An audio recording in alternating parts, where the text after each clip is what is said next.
Country's biggest parks. Today it was Dreamworld for its captive tigers. Yesterday it was SeaWorld's dolphin shows. We're not leaving until they stop the show. The marine park had to cancel 2 performances when demonstrators entered the pool area. Their message: animals are not for our entertainment. We were at SeaWorld yesterday because SeaWorld is a theme park. Inhumane or giving these animals a second lease on life. Inhumane or giving these animals a second lease on life.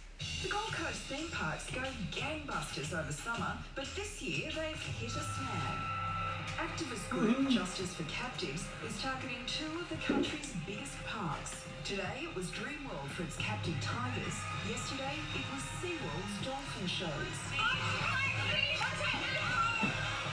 We're not leaving until they stop the show. The marine park had to cancel 2 performances when demonstrators entered the pool area. Their message: animals are not for our entertainment. We were at SeaWorld yesterday because SeaWorld is a theme park. It's not a zoo, it's not a sanctuary. It's a theme park, and we were there to be a voice for those animals that are being used as prop for human amusement and entertainment. Catching animals from the wild, particularly dolphins, is not a good thing. It really does disrupt the social communities and the complex social structures that these animals have. It's not that dissimilar if we were to remove a family member from a human family. 5 years ago, the documentary Blackfish exposed the treatment of orcas in captivity at Florida's SeaWorld. The film helped fuel protests against marine parks and got a result. In 2016, SeaWorld America announced it would end its orca shows and its breeding program. Separately, 17 countries have also banned dolphins being held in captivity. It's not as simple as releasing these animals straight back into the wild. We require an evidence-based approach with a panel of experts who have animal welfare as their primary concern. We absolutely respect and recognise that SeaWorld does help marine animals in the Queensland area. What we have issues with is the fact that they've got animals that are being bred inside the theme park to use for commercial gain, and that's a completely different story. SeaWorld has 30 dolphins, most of which were bred in captivity. They say up to 8 of their rescued dolphins would not have survived without the park's care and would not survive if released back into the wild. So where is the line between conservation and exploitation? Well, Trevor Long is the Director of Marine Sciences at SeaWorld. Trevor, how surprised were you to see the protesters this weekend jumping into that dolphin pool area? Yeah, look, it was a quite distressing situation, and we were very, very surprised and quite taken back by such an act. And, I think that we respect everybody that stands up for animals, especially animal welfare.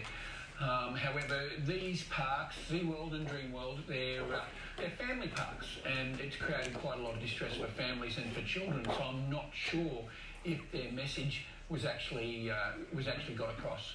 Well, Trevor, the point of their protest is that dolphins should be in the wild rather than spending their entire life in a relatively small environment. Do you agree with that? Look, no, I'm a very strong advocate for zoos and aquariums. There's zoos and aquariums are right across our country, and if you look at Australasia, 18 million people a year visit zoos and aquariums, and every one of those zoos and aquariums have presentations in relation to animals, whether it be turtles, whether it be reptiles, whether it be birds, whether it be dolphins. And all of those presentations are about animal conservation. They're about creating empathy and understanding for what happens to these animals in the wild. The animals in the wild, especially dolphins, don't have the same life they have here at SeaWorld.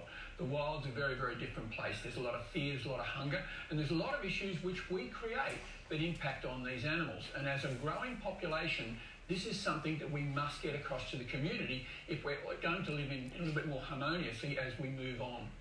Trevor, the protesters say that they fully support the care and the rescue operations that you do with these dolphins, but they don't support you using them as objects for commercial gain. Why do you have the performances at all?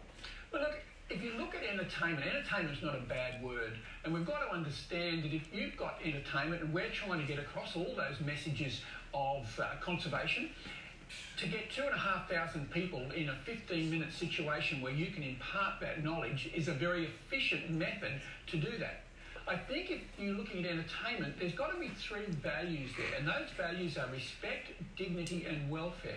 the behaviours that these animals do are no different than they do in the wild. We've looked at lots of types to get across our messages, and we believe the shows at this point in time are the most efficient way to do that. Trevor, thank you for your time tonight. Thank you very much. All right, time for a short break. Back with more in just a moment.